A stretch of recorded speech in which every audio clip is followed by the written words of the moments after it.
Vamos entonces a hacer la continuidad aquí.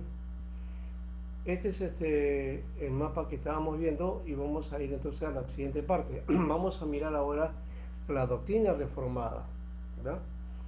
¿Qué cosa es la doctrina reformada? A ver, Joel, ¿qué es lo que tú piensas o crees sobre la doctrina reformada?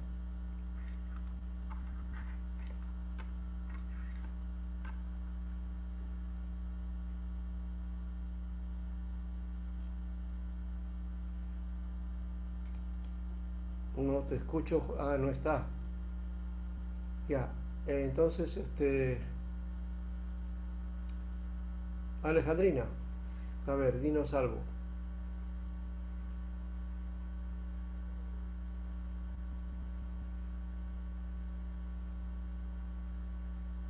Estamos esperando. Pastor, la doctrina reformada fue a partir cuando Martín Lutero este, clavó los 95 tesis en la Universidad de Wittenberg, en la puerta La Catedral de Wittenberg. en la puerta del templo fue, o Sí, en la catedral, sí, en claro. la catedral de Wittenberg, ¿no? Sí.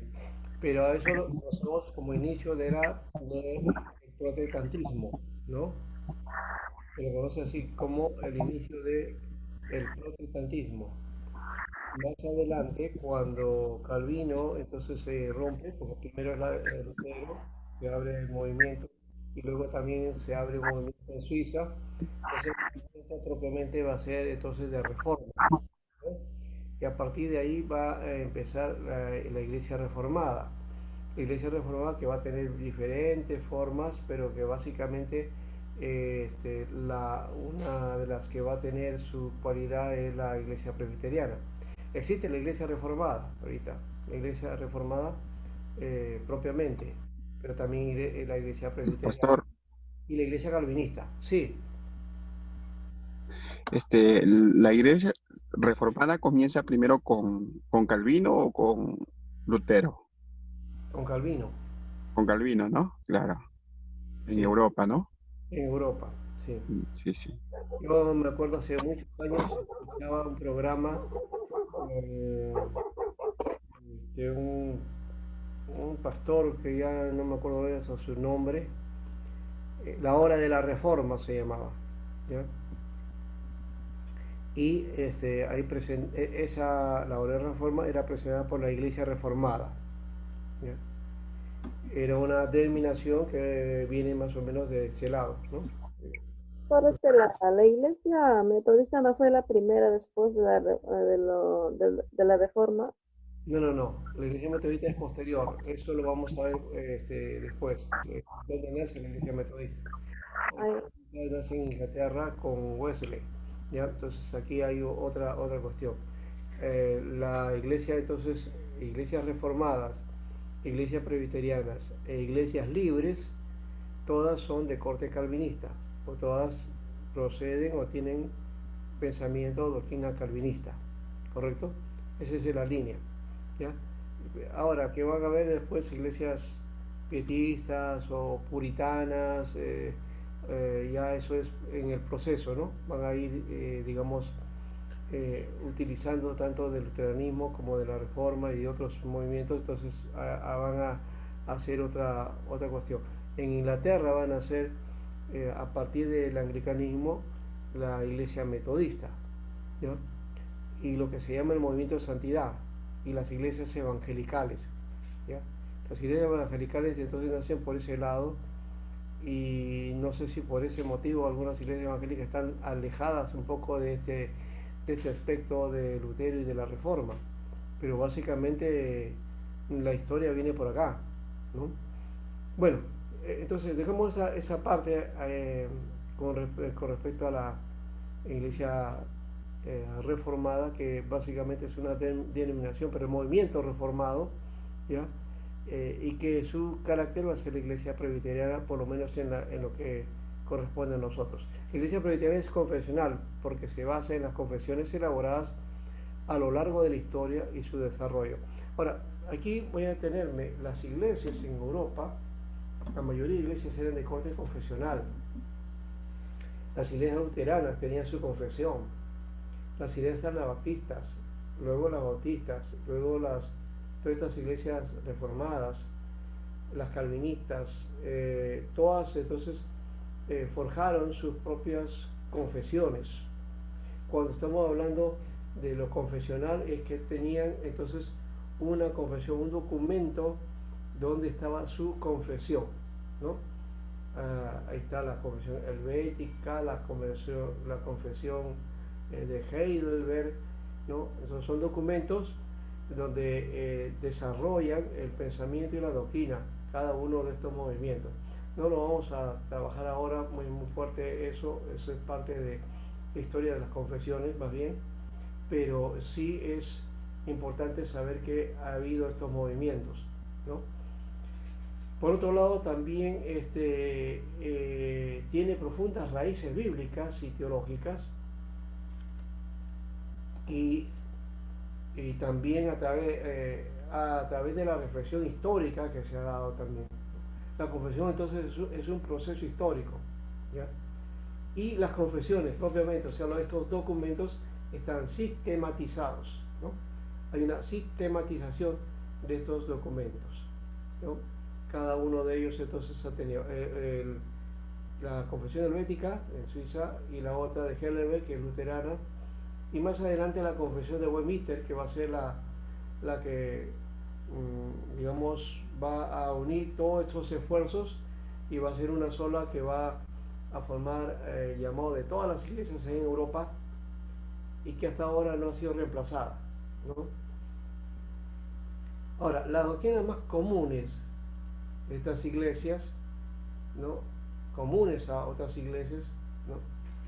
De lo que corresponde a la doctrina reformada está el pecado, por ejemplo, ¿no? Las doctrinas comunes son el pecado, o sea, la condición, qué cosa es lo que cree sobre el pecado. Es muy parecido a lo que se cree en las demás iglesias, ¿no? La justificación por la fe también es otro elemento que de paso viene de toda esta línea y que va a ser la herencia para las demás iglesias evangélicas, ¿no? Lo otro es la redención por la gracia de Cristo, ¿no? La gracia hecha por Dios en Cristo es un elemento también que marca y que nos da la característica de la iglesia actual. El otro es el sacrificio de Cristo, ¿no? O lo que llamaríamos también el sacrificio vicario de Cristo, ¿no? ¿Qué cosa es vicario? Es sustituto, o sea, es el sacrificio por sustitución, ¿no? Él es el cordero inmolado, él es el que se dio, se entregó, se dispuso, ¿no?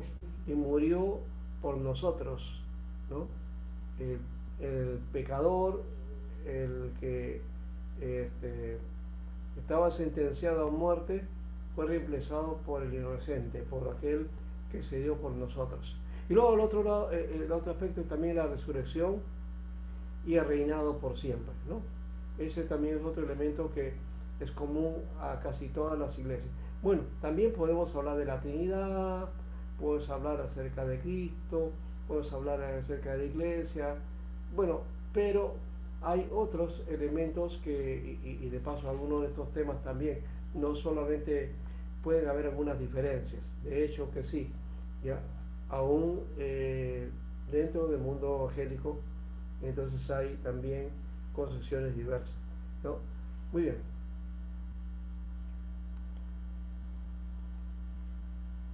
Doctrinas distintivas que le dan la identidad a los reformados. Lo primero es la soberanía de Dios, ¿no? Un concepto que ustedes van a encontrar siempre, ¿ya? Es esta concepción sobre la soberanía de Dios. Es importante trabajarlo acá.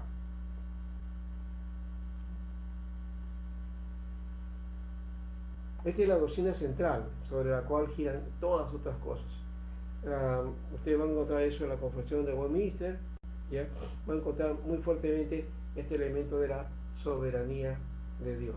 Cuando ustedes oigan hablar acerca de la soberanía de Dios, entonces a un pastor, en una predicación, netamente entonces es reformado.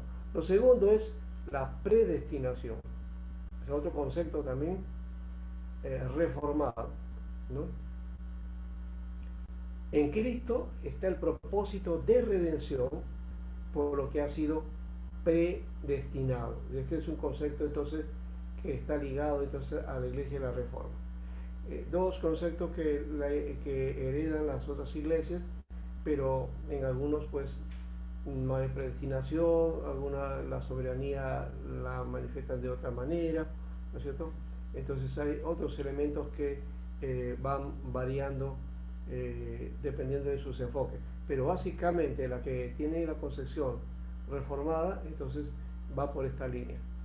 Yeah. Aquí también encontramos los 5 puntos del sínodo de Dort, o lo que también se llama los 5 puntos de Dordrecht, o los 5 puntos calvinistas, ¿no? Esto fue en respuesta a los 5 puntos de Arminio, ¿no? Jacobo Arminio había sacado sus 5 propuestas, entonces como esto causó en el calvinismo una cuestión bastante fuerte, entonces se reunieron, ¿no?, para hacer el análisis de estos 5 puntos y desarrollaron entonces en este sínodo también una respuesta a estos 5 puntos de Arminio. Y estos son los puntos de respuesta, que ahora se conocen como los 5 puntos calvinistas, ¿no?, o el pensamiento calvinista. Hay una aclaración antes de dar las pautas de cada punto. Este pensamiento, o sea, en realidad no fue de Calvino, fue del movimiento calvinista en respuesta al movimiento de Arminio, al pensamiento de Arminio, ¿no? Entonces no es lo que Calvino produjo, sino su propio movimiento posteriormente al trabajo de Jacobo Arminio.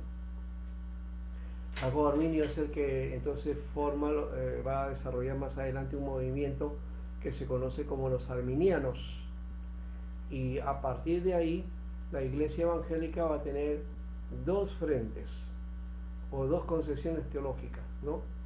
Unas son arminianas y otras son calvinistas. Las calvinistas son las que ya hemos mencionado: Reformada, Presbiteriana, Iglesias Libres, todas las iglesias europeas, casi la mayoría, y aquí en Norteamérica y Estados Unidos hay también iglesias de ese corte. En la parte sur de Latinoamérica son pocas estas iglesias, o son pequeñas, no son muy grandes, ¿ya? Aquí el movimiento más grande es el pentecostalismo y el carismatismo. Y ahí viene la otra historia, es que Arminio es la otra parte del pensamiento evangélico que se va a desarrollar y que va a asumir la iglesia de santidad o los movimientos de avivamiento, ¿no? Y las iglesias pentecostales, que van a ser arminianas propiamente, y las iglesias fundamentalistas, creo que también van a ser por ahí ese lado, ¿ya? Entonces hay algunas iglesias entonces de este corte que son la mayoría hoy día, lastimosamente, y las pequeñas y las denominaciones pequeñas que son de corte reformado, ¿no? O sea, 2 líneas son las que manejan o convergen la iglesia evangélica, ¿no? Pastor Sánchez, Sí, sí, disculpe, la iglesia nazarena del Nazareno es también arminiana, ¿no? es arminiana. La iglesia nazarena, la iglesia de santidad, la iglesia de peregrinos, la iglesia metodista, la iglesia wesleyana, todas son las asambleas de Dios, la iglesia de Dios de Perú, la iglesia pentecostal de Perú, en fin, todas ellas son arminianas, ¿ya? Pastor, disculpe, en estas 2 fuentes de Arminio y Calvino, ¿se puede cuestionar alguna o las 2 tienen razón? No, yo creo que aquí no es que uno tenga más razón que el otro, creo que es cuestión que a la luz de la palabra analicemos esto sin, digamos, un dogmatismo de pensamiento en las posiciones, ¿no? Lastimosamente en algunos casos se ha dado discusiones y hasta ahora, porque ya son más de 400 años de este asunto y que deberíamos haber superado, pero que todavía como que estamos pensando en que estamos viviendo en ese tiempo. Hoy día Ujú. mira de otra dimensión. Pero sí, cada iglesia que tiene su tradición hay que respetarla y por supuesto los 5 puntos pertenecen a todo el movimiento reformador, digamos así, pero hay también sus elementos que particularidad. Yo creo que hay que tomarlos eh, en serio, con el debido respeto, pero también algunas cuestiones que debemos analizar. Quizás hay una combinación, algunos piensan que hay una combinación entre lo que dijo Arminio y lo que dice también la posición de Sínodo de Dort, ¿ya? Eh, en base a eso podemos encontrar un equilibrio. Podría ser también, ¿no? Pero, por ejemplo, el primer punto, depravación total del hombre, ¿no? Desde esa perspectiva, Arminio era más pelagiano, ¿se dan cuenta? O sea, el asunto no es tanto ahora Calvino y Arminio, sino ya es el pensamiento de Agustín y Pelagio, ¿no? ¿Se acuerdan? Algo parecido a eso. Ya. Sí, sí. Ya, entonces, Pelagio decía, no, el hombre es bueno, ¿no? El hombre no es tan malo, ¿no? No es tan malo, es la idea de los arminianos. Elección incondicional, ¿no? Eh, eh, Esta elección incondicionada, ¿no? Es importante también desarrollarla. La idea de que sin condición, sin que tú tengas algo que ver en el asunto, ¿no? Ya. Eh, la, la otra es la elección condicionada, pero que está condicionada al hombre, a la decisión del hombre, a la libertad del hombre, ¿no? En este caso no hay una elección y una libertad del hombre para decidir. Por otro lado, la redención particular o expiación limitada.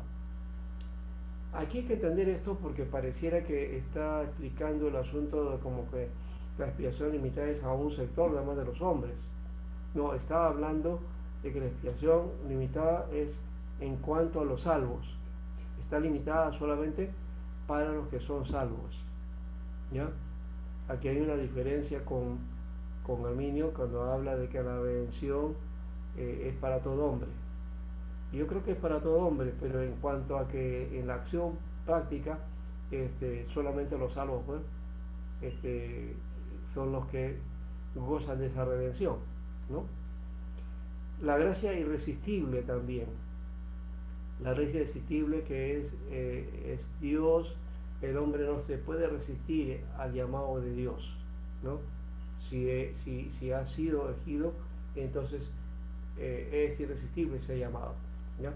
En cambio, Arminio pues dice que puede resistir, o sea, el hombre puede rechazar a Dios, puede aceptar o no, o rechazar a Dios. Esa es la otra condición. La otra, y la perseverancia de los santos, esta es una clave, porque la perseverancia de los santos implica que la salvación no se pierde. ¿Ya? El salvo siempre es salvo, ¿no? ¿No? Pero que aquí también ha sido controversia para algunos, especialmente por los arminianos, diciendo, entonces, sí, tú eres salvo, siempre salvo, y no importa lo que hagas, ¿no? Entonces, Claro, sí, sí, ese ha sido un problema y es todavía, ¿no? no, sí, implica la culpa diciendo de que allá. Entonces, tú puedes pecar y no vas a perder tu salvación, ¿no? Y no es así tampoco. ¿Por qué? Porque la perseverancia de los santos está implicando a no pecar, más bien, ¿no? Y el salvo siempre salvo implica santidad y perfeccionamiento de vida, ¿no? Eso creo que es muy importante. Así que no se pierde la salvación, no se pierde, ¿ya? Pero, y lo otro es ese de que se pierde la salvación porque pecas. Entonces ahí ya está cometiendo un error, porque el principio de la gracia es que la gracia por la fe, no por obras, no por tu buen comportamiento. Entonces, si tú, entonces, no pecas, entonces sigues siendo salvo. Entonces ya ahí hay un acondicionamiento, ¿no? Entonces no puede haber un condicionamiento, es incondicional, no puede haber obra delante de Dios que pueda justificarse, ¿no?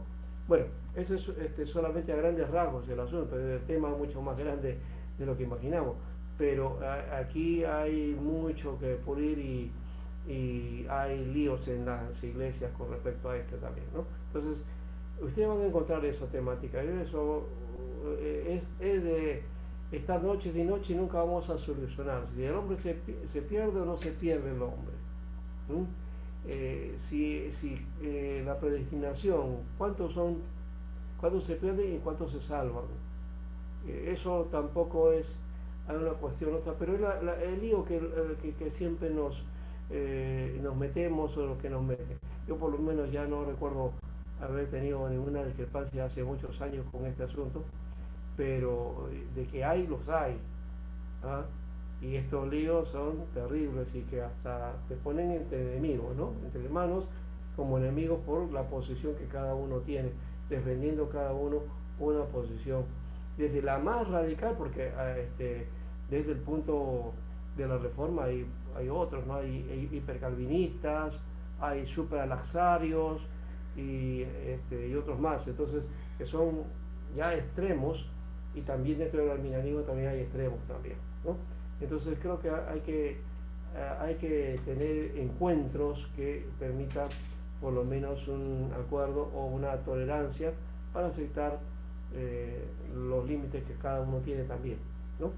Pero lo pongo aquí porque este es parte de lo que vamos a encontrar. Las iglesias se va a encontrar este tipo de cosas y Claro, pastor. más de una vez va a haber ese lío con algún hermano por ahí en la calle o en alguna iglesia o que te encuentras con tú mencionaste, José, a un hermano de la iglesia de los peregrinos o de los de santidad o los de la iglesia nazarena, ¿no es cierto?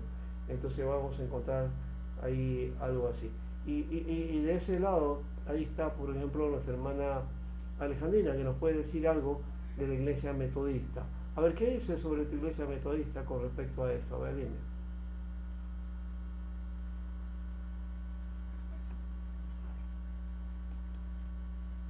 Alejandrina, Pastor,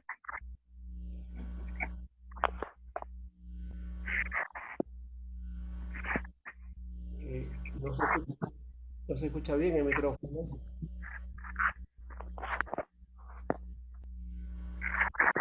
Me dice que hay dificultad. Si no, puedes escribirlo también. ¿No? Ustedes pueden poner ahí eh, sus puntos. Creo que no hay ninguna.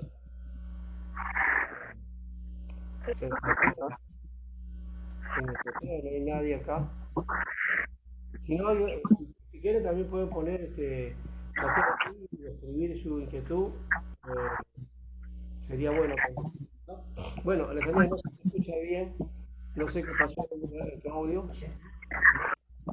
Cierra tu audio, por favor, ciérralo más, ¿ya? Ya. No, yo te decía nada más por esto, porque como tu iglesia es metodista, ¿no? Y claro, los misioneros son coreanos también, pero tienen otra tradición, ¿no? Y esa perspectiva, a ver cómo va tu base, pero sí, el metodismo es wesleyano, pues, y el wesleyanismo es arminiano, ¿no? Entonces es la otra tendencia de la que estamos hablando aquí. Entonces, estas son las doctrinas que existen, pues, dentro del movimiento evangélico y no podemos rechazarlas. ah, y cada uno, bueno, va a tener que responder desde su punto de vista, dentro de su posición, ¿no? Quiero solamente mencionar esto para terminar esta parte y decir que no necesariamente teniendo un punto de vista u otro, eres menos cercano a Dios o más cercano a Dios. Todo depende de tu comunión con Dios, de tu búsqueda del Señor, ¿no? Eso creo que es importante, ¿no? Cualquier visión que tengas, ¿no? El punto de vista eh, tuyo no va a prevalecer más que el otro, Creo que son simplemente particularidades de la iglesia que debemos aceptarlas y que son parte de nuestro movimiento, ¿no? Muy bien. Exacto, pastor, no A ver, tiene nada que ver el nombre de la iglesia, seas metodista, seas presbiteriano, seas lo que sea, seas pentecostal, seas arminiano, seas calvino, no tiene nada que ver. Eh, ujú, lo que tiene que ver es nuestra comunión, cómo estamos nosotros delante de Dios, de qué así es. manera estamos nosotros. Eso es lo que tiene que ver. Sí. Ok, gracias por tu afirmación, porque eso es lo que justamente estábamos mencionando, ¿no es cierto? Ya, de todas maneras, nuestro enfoque doctrinal va a estar ahí presente, ¿ya?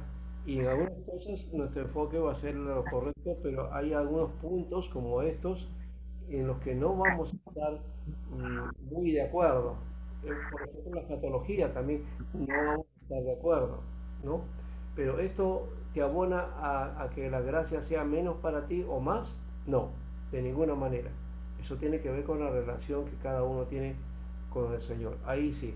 Entonces, uno puede tener sana doctrina, aprenderse la Biblia de memoria, de tapa a tapa, pero si no tiene una buena relación con Dios, ¿ya? O tiene una vida carnal, de nada sirve, ¿no es cierto? ¿Ya? Exacto, pastor, exacto. Lo que usted dice está totalmente, totalmente cierto, cierto. Eso no se puede discutir. Ujú.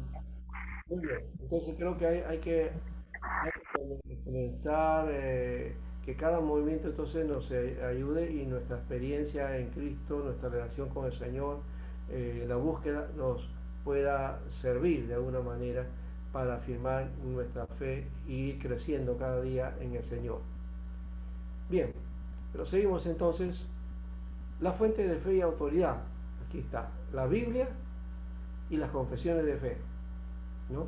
Ese es un elemento importante. Es todo lo que diríamos en otro lenguaje, ¿no?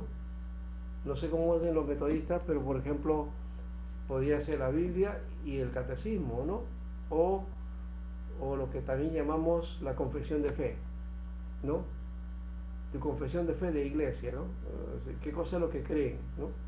En algunos son 10 puntos, otros 8 en una cartilla por ahí. Cada movimiento entonces plantea sus puntos y sus creencias. Bueno, entonces, dentro de la fuente de fe de autoridad, las iglesias reformadas toman la Biblia y las confesiones de fe. Pero también entonces aquí encontramos otros elementos. Está el credo apostólico, por ejemplo, y el credo niceno. Y el credo apostólico es el que se hace, creo que ya en algunas iglesias va perdiendo esta tradición, pero en los servicios dominicales se hace y en los oficios especiales, ¿no? Se hace la recitación del credo, el credo apostólico. Ustedes se acordarán que en los cultos que teníamos en el seminario, ya en Miller, ahí hacíamos los cultos y una de las primeras cosas que se hacía después de la oración y la confesión de pecado era leer recitar el credo, ¿no? ¿Se acuerdan?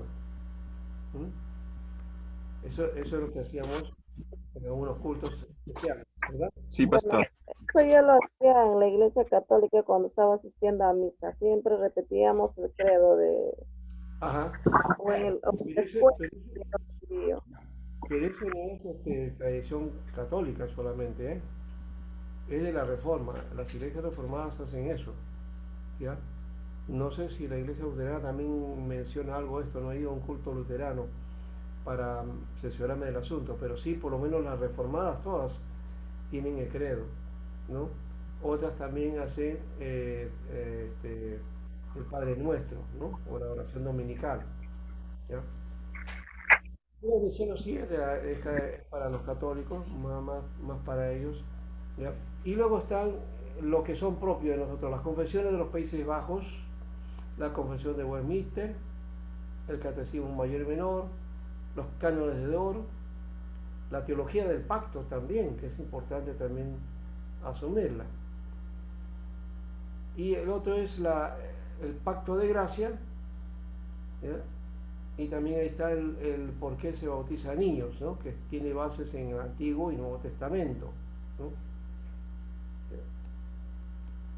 Otra cosa que tenemos también aquí es la analogía del Antiguo Testamento, el pacto de Abraham y el pacto eterno. Por eso que se tiene de ahí la base del bautizo para niños.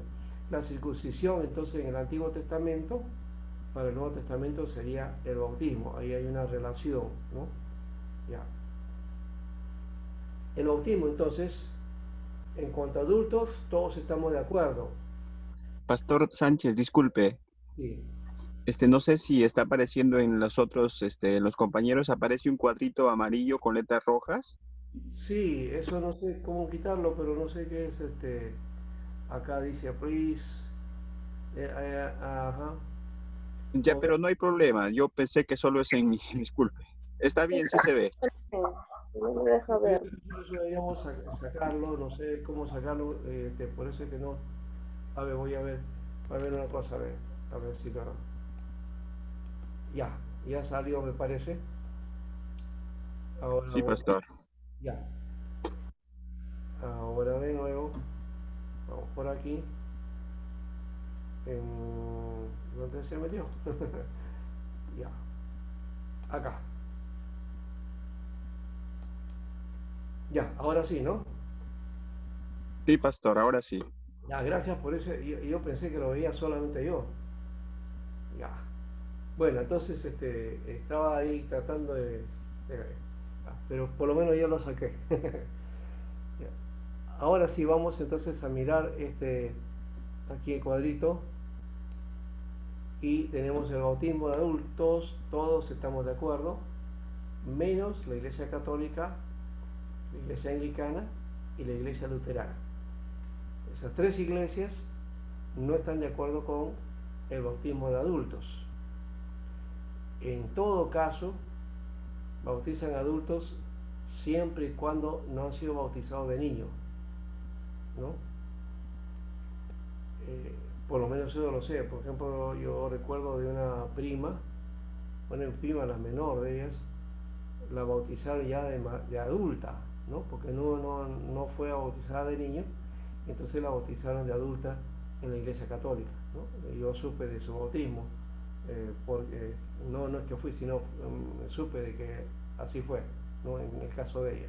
Pero eso es porque no fue bautizada de niña, ¿no?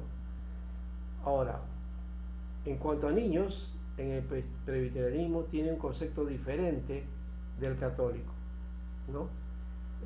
¿Por qué? Porque en el catolicismo lo que asumen es que el bautismo te hace cristiano, ¿no? Aquí no, aquí hay otro elemento diferente. Pero vamos, antes de eso, mirar el aporte de los padres apostólicos, ¿no? Siempre vamos a tener en referencia, cuando hablamos de doctrinas, de todas maneras tenemos que ver a los padres de la iglesia. Ellos entonces son los referentes para poder entonces ya plantearnos todos estos elementos y poder trabajar. En el caso que tenemos aquí es a Ireneo. Ireneo en su libro Contra las herejías menciona el bautismo de niños y él dice que las mujeres no pueden participar de la cena del Señor, ¿no? Interesante lo que dice Ireneo con respecto a esto, ¿no? Ya menciona el bautismo de niños, como está a favor de eso, pero en cuanto a las mujeres no participan de la cena del Señor. Ya tuvo su punto de vista con respecto a eso. Orígenes también no estuvo de acuerdo con el bautismo infantil y él mismo fue bautizado de pequeño, ¿no? En los primeros siglos, por el contexto judío, la iglesia realizaba la circuncisión tanto como el bautismo de niños, ¿no? La circuncisión fue un elemento que acompañó en parte a los primeros momentos de la iglesia y que en el año 50, en la reunión ahí del Concilio de Jerusalén, se determinó, pero no todas las iglesias, digamos, su práctica fue a partir de ahí, no, sino que el proceso fue, fue muy lento y fue cambiando poco a poco. El de Cipriano también encontramos acá el pensamiento dice que a los niños se les bautiza a los 8 días. Y eso ya nos hace algo de referencia, ¿no? Cuando eran los 8 días, a los niños, ¿qué se les hacía a los 8 días? En el mundo judío se les circuncidaba, se les presentaba en el templo y les circuncidaba. Ahora, hay otra cuestión antes de, a ver, vamos a ver si creo que hay otro más acá sí, está Cartago y otro más, pero antes, aquí nomás voy a mencionar algo, antes que se me escape. Este, la, las iglesias que no bautizan niños y que bautizan adultos, los que practican es un elemento que no es un sacramento, le llaman una ceremonia, ¿ya? Pero también le dan calidad de sacralidad o de un elemento muy muy particular, es lo que se llama la presentación de niños.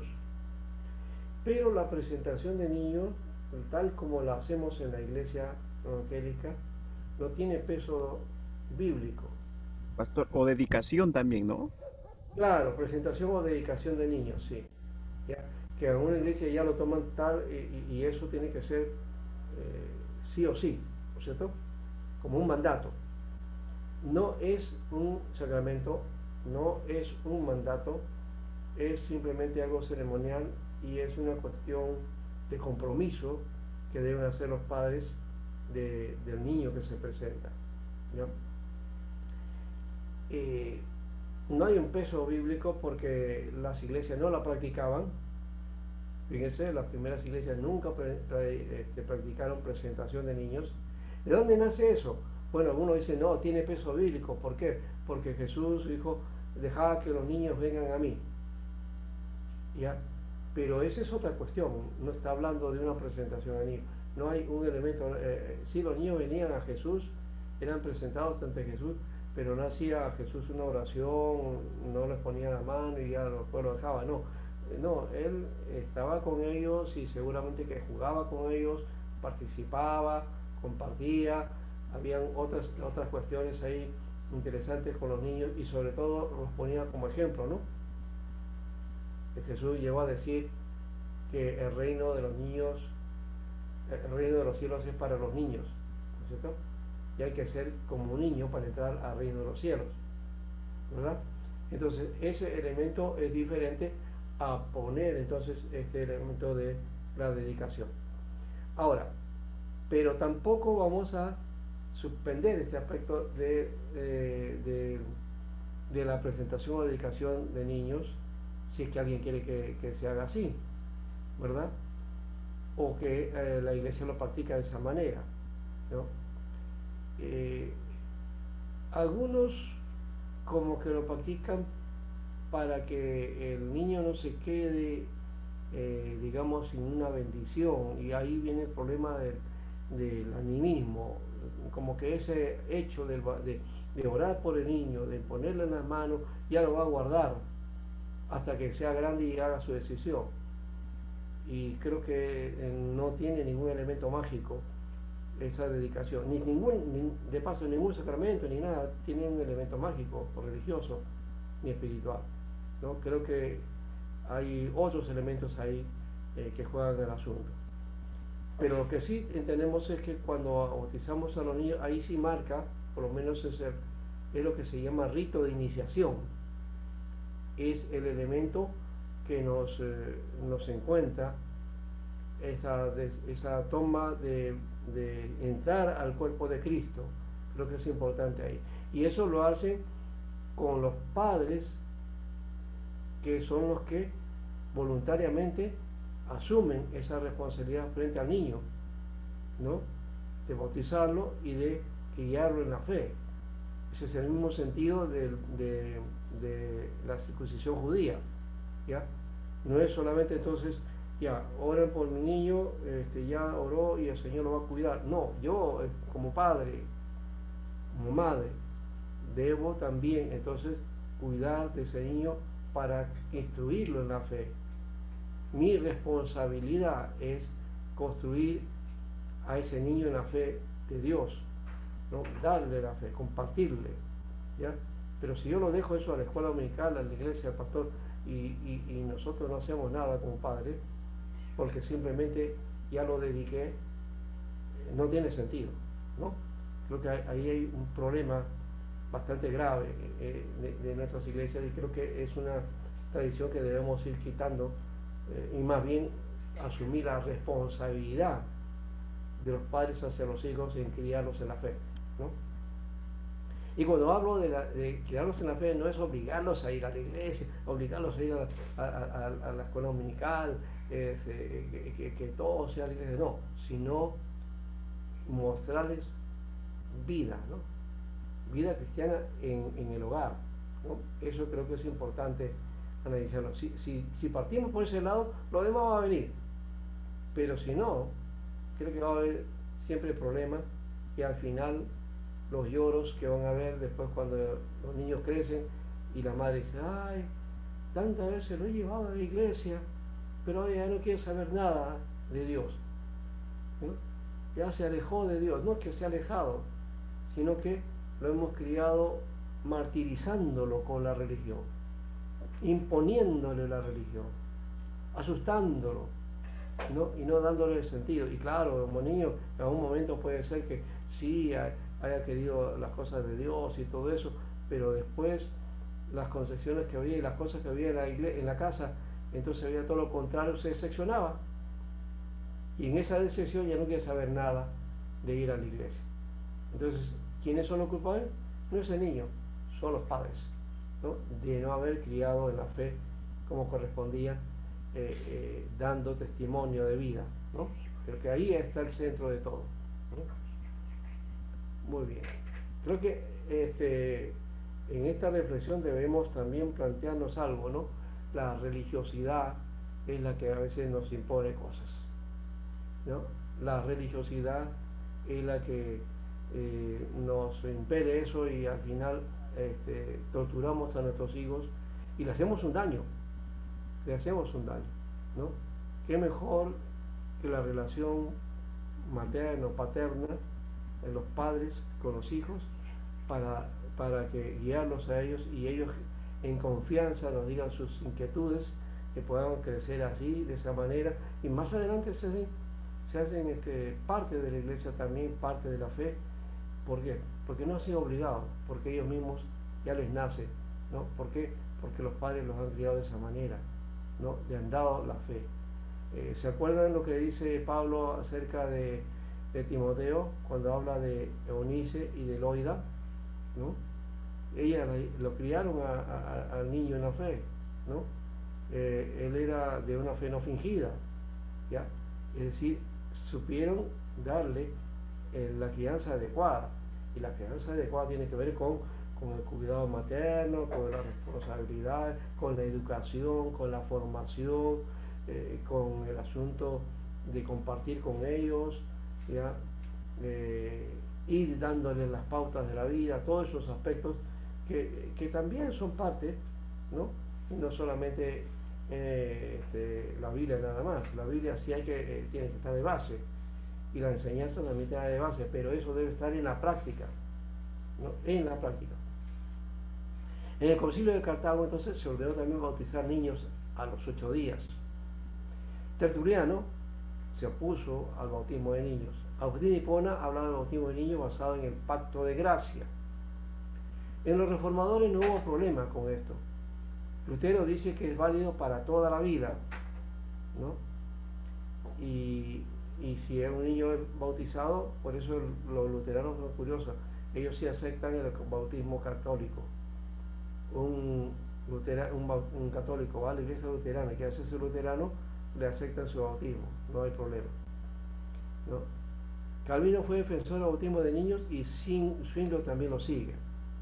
Y en la época de la Reforma, a fines de la misma, aparecieron los anabaptistas, ¿no? Que los reformadores rechazaron. ¿Y quiénes son los anabaptistas? Los anabaptistas eran aquel movimiento que rechazó el bautismo hecho por la Iglesia Católica. Cuando alguien se hacía anabaptista, y asumía la fe, entonces tenía que bautizarse de nuevo, ¿no? Cuando asumía la fe, entonces tenía que bautizarse de nuevo. Eso, por ese motivo, a ese movimiento se le conoció con ese nombre. Anabaptista significa rebautizadores, rebautizadores, ¿no? Entonces desechaban el bautismo católico y para ellos el bautismo en fe, ahora que sigues a Cristo, ese es el verdadero, ¿no? Ahora, curiosamente, el concepto que tenemos en las iglesias evangélicas es de concepto anabaptista, ¿no? Casi todos hemos sido bautizados ya de adultos, cuando hemos venido al Señor y se nos ha bautizado. ¿Por qué? Porque decíamos que el bautismo anterior no tenía peso porque lo solicitó nuestros padres, ¿no? Y no hubo una conciencia de lo que se estaba haciendo. Entonces ahora necesitas bautizarte. Ese es el sentido que le hemos dado y las prácticas que hay en las iglesias evangélicas, en la mayoría. La iglesia entonces reformada, la presbiteriana, sí utiliza bautismo de infantes, pero también hace bautismo de adultos, ¿no? Entonces ambas cosas son importantes. La de niños se hace cuando los padres ya son creyentes, ¿no? Y el bautismo de adultos, pues para los que vienen a la fe y de adultos se les bautiza, ¿no? Muy bien. Ahora, ¿qué más? En cuanto a la forma del bautismo, pues hay un silencio en las escrituras, ¿ya? No hay la forma de expresión o de inmersión, no hay nada de eso. En cuanto al bautismo de niños y en otras cosas como esta, ¿no? No hay silencio. El bautismo infantil tiene, en realidad, de los que practican el bautismo infantil, tiene base en la circuncisión y en el pacto con Abraham. Es decir, tiene una concepción antiguo testamentaria, ¿no?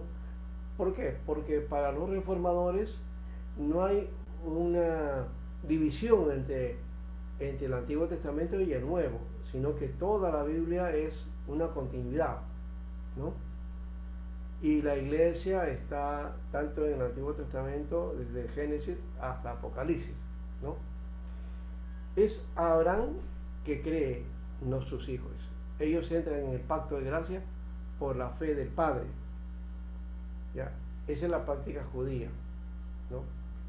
Y un poquito parecido a lo que es católico, pero no tanto es la práctica del Padre, sino que cuando ya el niño es bautizado, ya es cristiano, dice, ¿no? Ya el bautismo lo ha hecho cristiano, no tanto la fe de los padres, ¿no? La circuncisión, por otro lado, es del Antiguo Testamento, es el bautismo del Nuevo Testamento, ya lo hemos mencionado también en ese aspecto, ¿no?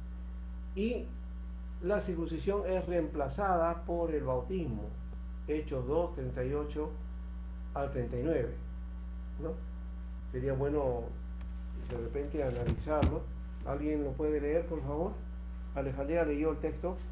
Si alguien tiene la Biblia, Hechos capítulo 2, 38 al 39.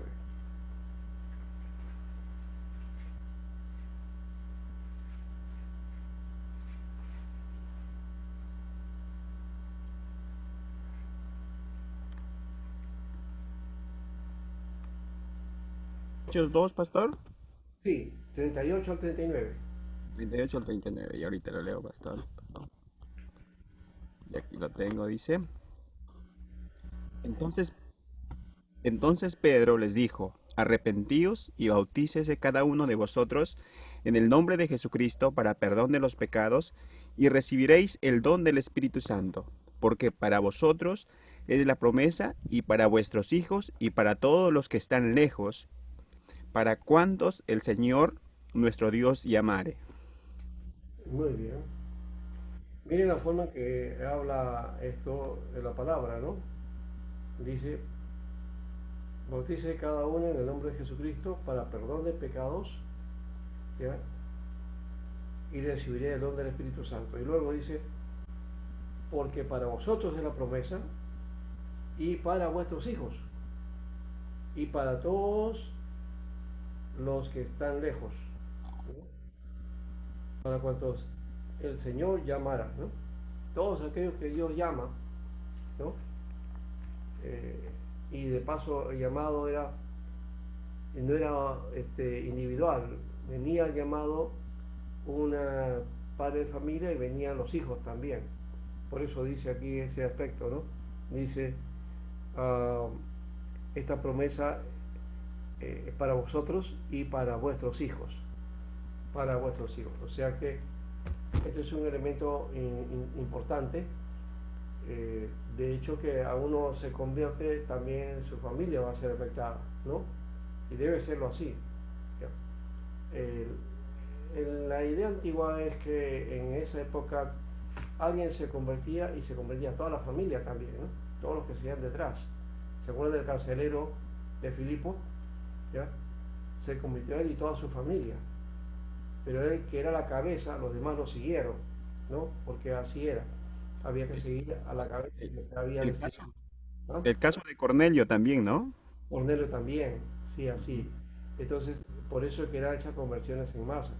Hoy día es muy poco, hoy día se convierte en uno, el padre de familia, los hijos no quieren saber nada, ¿no?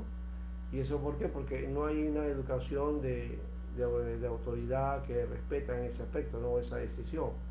O se convierte el niño y los padres no quieren seguir. Que eso, claro, es otro elemento también ahí, ¿ya? Pero que es un poco extraño, pero básicamente el que era en cabeza de familia y la familia toda se convertía, ¿no? Yo tuve un caso parecido a eso que ya conté creo alguna vez de un hermano que le hacía, no era creyente en el momento y le hacía imposible la vida a su esposa ya de edad, ya hasta la celaba, diciendo de que por qué iba a la iglesia, ¿no? O pensando que ella estaba interesada en un misionero, qué sé yo.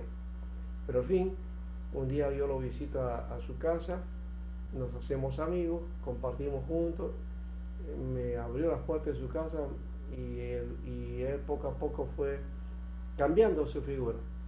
Y un día se enfermó, lo operaron, oramos por él y el tiempo que le habían dado de convalecencia, que iban a ser más de 6 meses, en 3 meses se sanó el hombre, quedó muy bien.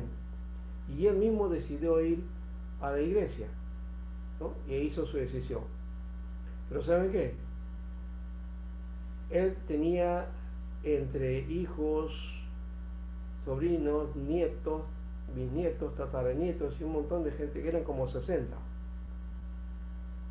Y la hermana, me acuerdo que ella oraba por su familia y le compartía a la familia y ¿sabe qué le respondían ellos? Le decía, si el papá Juan, porque así le llamaban, si el papá Juan se convierte, nosotros también nos convertiremos.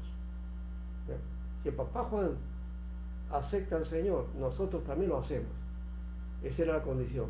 Y claro, aparecía un juego nada más, pero de verdad, el día que se convirtió el Papa Juan, ¿ya? Todos llegaron a la iglesia. No, todos, o sea, esa semana toda la familia se enteró de que se había entregado el Papa Juan y ellos también hicieron su decisión. Así que más, como 60 personas llegaron a la iglesia, imagínense, ¿no? Por uno solo. Me pareció la experiencia de Cornelio, ¿no? Así pues. Muy interesante. Bueno, aquí vamos terminando con esta parte y va a ser el enlace para ver lo de la confesión de Westminster la próxima semana, ¿ya? Y de ahí de repente ver algunas cuestiones de algunas otras confesiones, pero básicamente la confesión de Westminster, que es la que nos importa en este aspecto. Ahora, ¿por qué necesitamos una confesión? ¿Por qué tener una confesión? ¿No? Yo recuerdo de mi experiencia cristiana no haber tenido un documento confesional a la cual requerir o declarar. No he tenido eso. Sí recuerdo haber sido enseñado en lo que se conoce como las verdades básicas, ¿no? Yo nací en una iglesia que era de corte calvinista, ¿no? Poco presbiteriana porque también tenía su consistorio. Hoy día ya no maneja ese concepto, ya, esa forma de gobierno. Pero es una iglesia de ese corte, pero era más abierta, más evangélica, y por lo tanto en cuanto a la confesión no existía, pero sí existían algunos documentos elaborados, ¿no? Que todavía no habían sido hechos libros, después se hicieron como libritos, que eran entonces una especie de separatas o documentos donde estaban las verdades básicas, ¿ya? Y esas verdades básicas uno era instruido en lo que se conoce como la academia bíblica. Entonces pasaba por una etapa de enseñanza de estas verdades, luego venía el bautismo y uno pasaba a ser miembro de esa iglesia, ¿no? Esa era más o menos la figura. Así que este tipo de documento de verdades básicas podía llegar a ser algo así como una confesión, ¿no? O un catecismo que se enseña en la iglesia, ¿no? Las iglesias evangélicas entonces no utilizan la palabra confesión ni tampoco utilizan la palabra catecismo, mucho menos todavía, porque la palabra catecismo suena a católico, ¿no? Pero en realidad es parte de la historia de la iglesia evangélica, los catecismos, ¿no? Ahora, ¿por qué necesitamos una confesión? Por ser la confesión como un instrumento de instrucción de las verdades que enseña la Biblia. ¿Ven? O sea que es muy parecido a lo que es el documento de verdades básicas. Solo que cada iglesia construye sus documentos de verdades básicas, ¿no? El caso de la Iglesia Bíblica de Manuel creo que tenía 4 tomos, pero son así, o sea que no son más de 200 páginas, ¿no? O quizás menos, ¿ya? Y ahí está todo el desarrollo de la doctrina de la iglesia. La alianza también tenía lo mismo, ¿no? Y hoy día también tiene la Asamblea de Dios también ha formado su catálogo de verdades básicas, ¿no? Entonces cada iglesia tiene más o menos el manejo al final son todas muy parecidas, ¿no? Haciendo énfasis en una o en otra cosa, pero en general es lo mismo, ¿no? Ahora, las confesiones también por otro lado son un proceso histórico de entendimiento de la doctrina en forma progresiva, porque cada confesión iba dando su énfasis, ¿no? Hasta llegar a una confesión definitiva que era que fue la de Westminster y que es hasta ahora, porque no ha sido cambiada, que yo sepa, que las iglesias ya no lo tomen en cuenta o ya no lo usen en forma general. Eso no quiere decir que esta no tenga vigencia, está siendo vigente dentro del mundo reformado, dentro de las iglesias calvinistas presbiterianas, dentro de las anglicanas, está reconocida la confesión de Westminster. Es también un medio de defender la enseñanza apostólica para enseñar, transmitir y defender lo que hemos recibido. También la confesión es una norma para distinguir entre la verdad y el error en comparación a otras confesiones, para saber eso, ¿no? Porque hoy día ya hay una serie de iglesias y confesiones. Hoy día nuestra lucha ya no es contra las sectas. Antiguamente el trabajo era con las sectas, ahora no, más bien dentro de las iglesias evangélicas se han formado diferentes posturas y hay que también analizarlas para saber si son o no bíblicas, ¿no? Y así asegurar la recta enseñanza de los maestros y los ancianos, ¿no? Y la confesión es un documento subordinado a la Biblia y a sus verdades, ¿no? La confesión no puede estar por encima de la Biblia, ¿no? Por más excelente que sea, no puede ser más que un referente de las verdades que están en la Biblia. La Biblia entonces determina, es el centro de todo, y de ahí es desde catalogamos nosotros las verdades a creer. Bien, este es lo que hemos tenido para hoy día.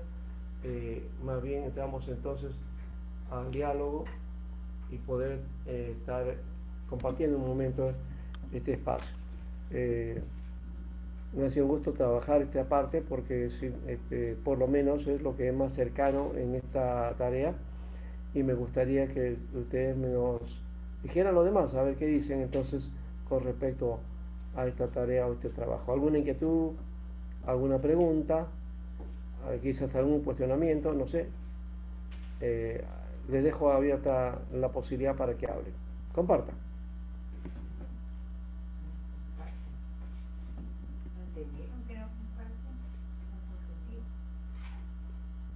A ver, ¿quién quiere ser el primero? Abra su micro, hable, pregunte o ponga su propuesta, comente, critique también si quiere y si hay alguna oposición también hágalo. Amén. Muy bien. Pastor Sánchez, Ah, sí, José.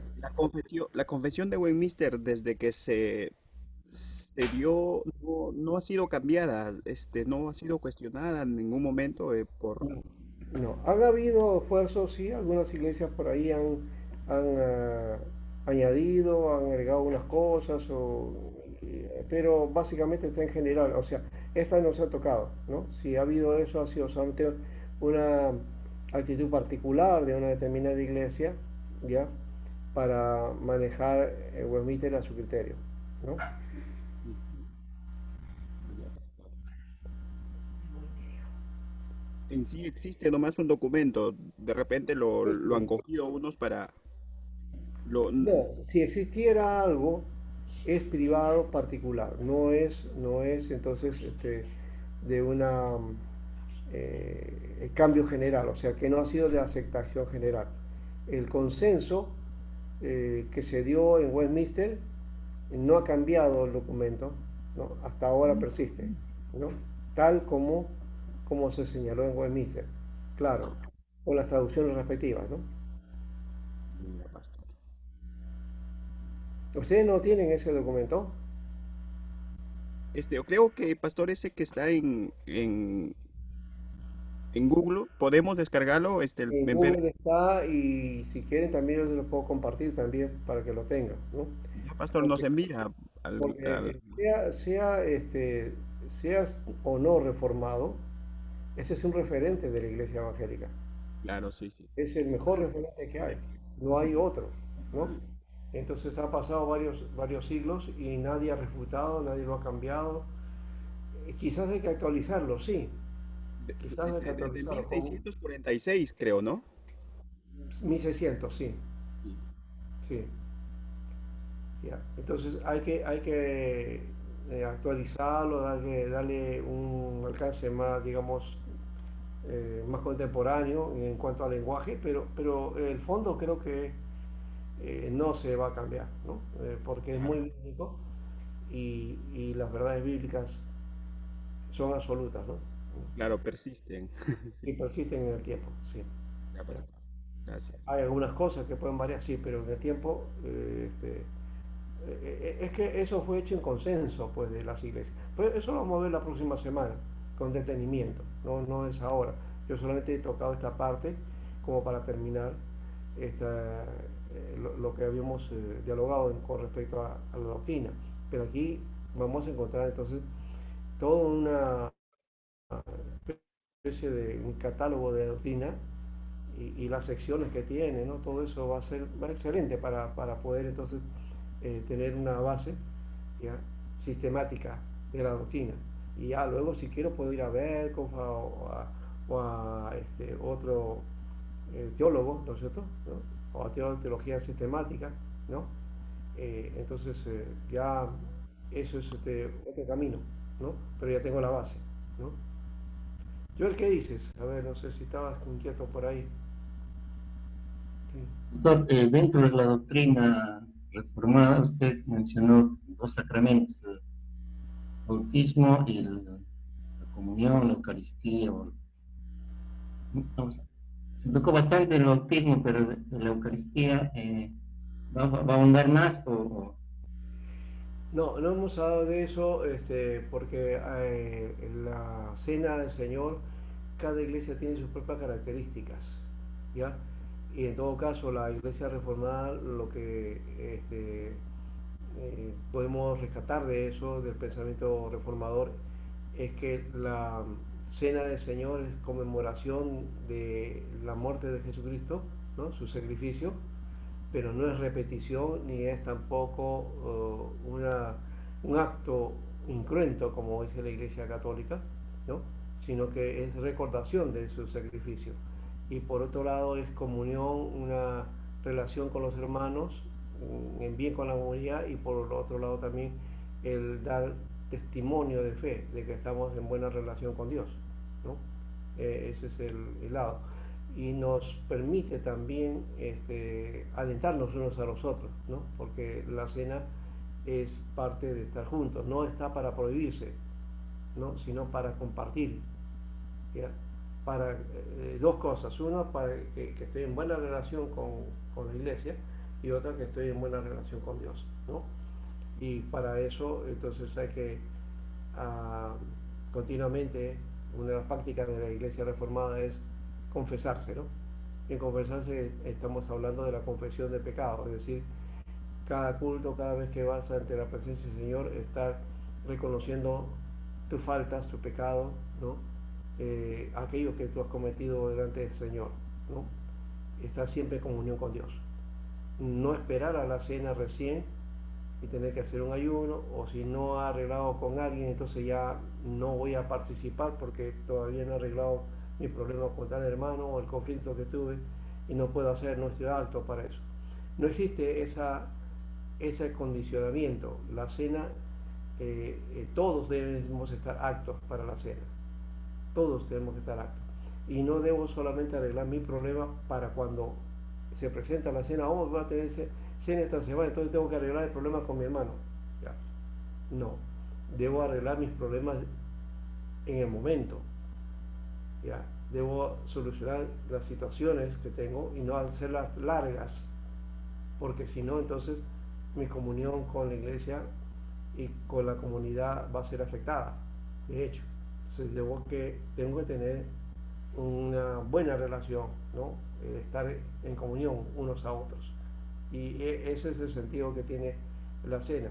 Es una muestra de que hay una buena relación, ¿no? Y que el amor de Dios está manifestándose. Eso creo que es el sentido base, ¿no? No hay otra cosa más, ¿no? Pastor, y en la Iglesia Católica Romana, en cada misa es un equivalente a la Eucaristía. Así es, sí, se Y, hace. y la doctrina reformada, ¿hay alguna indicación de cada qué tiempo, cada mes, cada Primero, porque la iglesia lo hace porque es una tradición que viene desde la iglesia primitiva, que se hacía en cada servicio. Muchas iglesias, bueno, no lo hacían en la iglesia, en las casas se hacía primeramente, y luego se hacía en los servicios, y en cada servicio había cena, ¿ya? Más adelante, por diferentes situaciones, de repente por la persecución y otras cosas, la iglesia cambió esa costumbre, y ya la cena fue haciendo en espacios, ¿no? Ya no todos los domingos, ¿no? Sino cada espacio por ahí abierto, ¿ya? Y eso es lo que hemos heredado las iglesias de la Reforma, ¿ya? Dejando esa costumbre que hace la iglesia católica de hacer la cena o la Eucaristía todas las misas, ¿no? En toda misa, ¿ya? Aparte que, claro, ellos tienen su carácter sacramentalista, sagrado. Hay una, ¿cómo le llaman? Una consagración, ¿no es cierto?, a los elementos. Los sacan de un lugar especial que le llaman ahí, este lugar santísimo, algo, no sé cómo le llaman eso, ¿ya? Y es una caja, una donde está guardado especialmente, que uno piensa que ahí está Dios. Lo sacan ahí, y en la misa hacen entonces la dedicación, la entrega de los elementos, y en eso se convierte en pan, y el pan en cuerpo, y el vino en la sangre de Jesucristo. Ese es un elemento que tiene la Iglesia Católica muy fuertemente, ¿no? Entonces esos elementos son realmente el cuerpo y la sangre de Jesucristo para ellos, ¿no? Eso la iglesia primitiva lo aplicó, y la iglesia hacía esto también, ¿ya? Recordando y tomando los elementos como cuerpo y sangre de Jesucristo, sí, pero no se convertían en el cuerpo y la sangre, ¿no? Sino hacían una recordación, una memorización, y esos elementos eran como si fuera el cuerpo y la sangre, pero no lo eran, ¿no? El acto de de dedicarlo, ya le da, lo convierte según ello, ¿no? Entonces la presencia de Cristo es ahí. ¿Cuándo está más presente Cristo en la iglesia? En la Eucaristía, dice él. Esa es su práctica. Nosotros decimos, ¿cuándo está presente Cristo en la iglesia? No está presente ahí, está presente en cada creyente, en cada persona que ha entregado su vida y está dirigido por el Señor. Ahí está la presencia del Señor. Y cuando nos reunimos juntos, ahí se manifiesta la presencia del Señor. ¿No es cierto? ¿Por qué? Porque cada uno llevamos la presencia de Jesús, la presencia de Dios en nosotros. ¿Ya? El grupo de todo eso es la iglesia y el Señor se manifiesta de ese modo, ¿correcto? No en un acto sacerdotal o ritual, ¿no? Muy bien. Alejandrina, o algo más, hermano Iván, no sé si quiere algo más. ¿Está bien? Pastor, y si no hay pan y vino, no hay problema en sustituirla por agua o por... Y ya no, eso ya es una cuestión de la cultura y en algunos lados ha tenido que hacerse así. En la selva, por ejemplo, es la yuca, ¿no? O la harina de yuca con el masato, ¿no? Eh, Eso depende de la cultura, pero generalmente donde se pueda, pues pan y la copa, ¿no? Sí, sí, el vino. Muy bien. Alejandrina, José Cuya, José ha estado calladito, solamente lo escuché en el saludo al comienzo y nada más. Si no, estamos ya por terminar, nos faltan ya casi poco, ya no hay mucho tiempo. Muy bien. Alejandrina,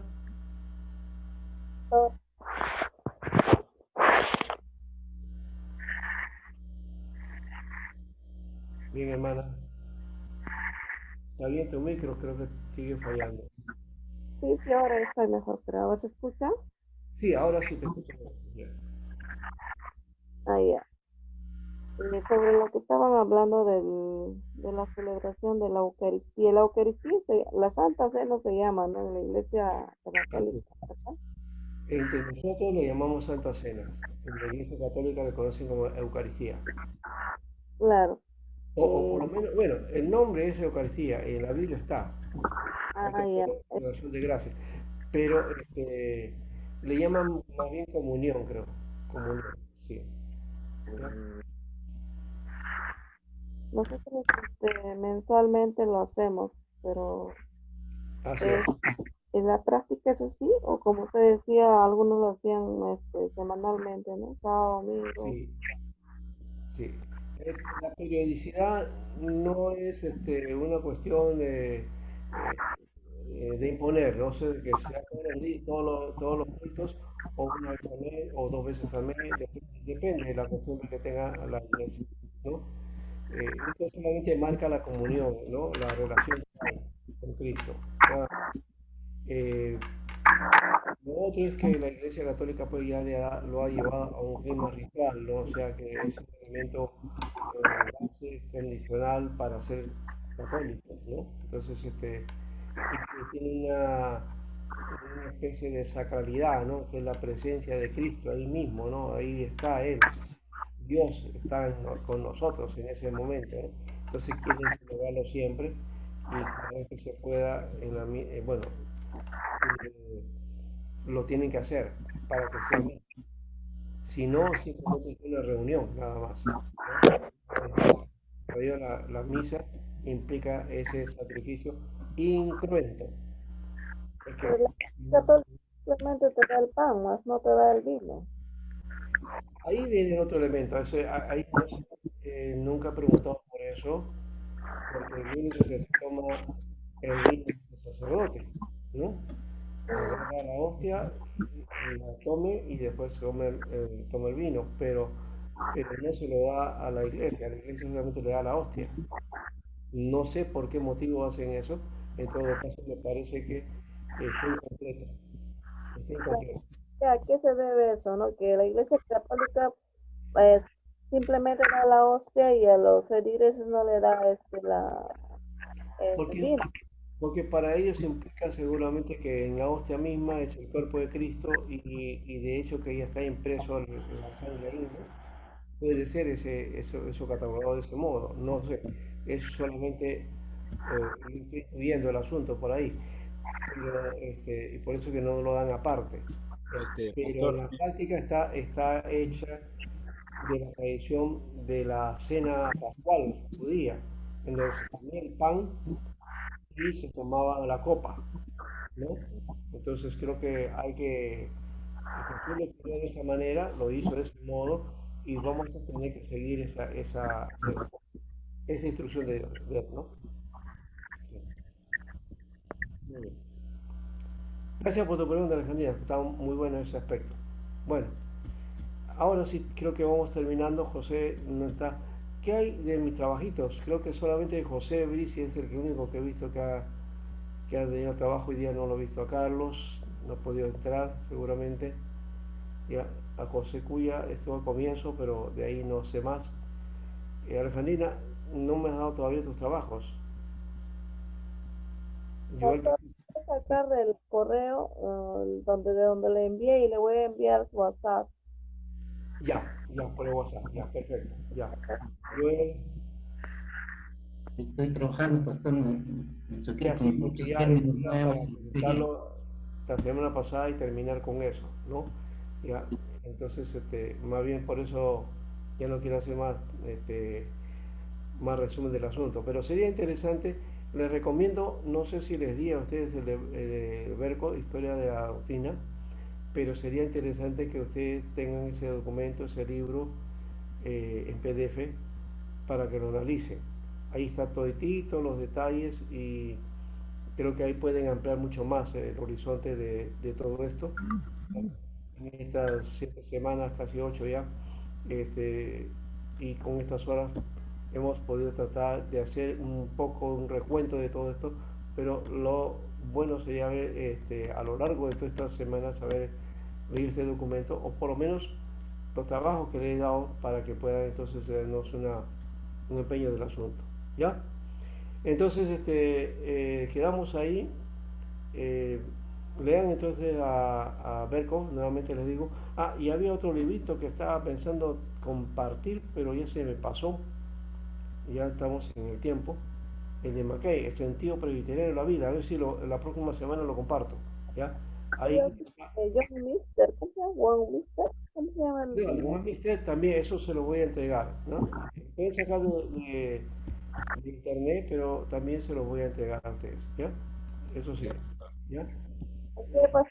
Que Y buenas noches. lean, miren, lean lo de Westminster para tomarles una pruebita del asunto, ¿no? Un examen oral, en todo caso, ¿ya? ya Lean, pastor. ¿ya? Muy bien, vamos por ahí. Ya Ahora sí, pasó. bueno, nos vamos despidiendo y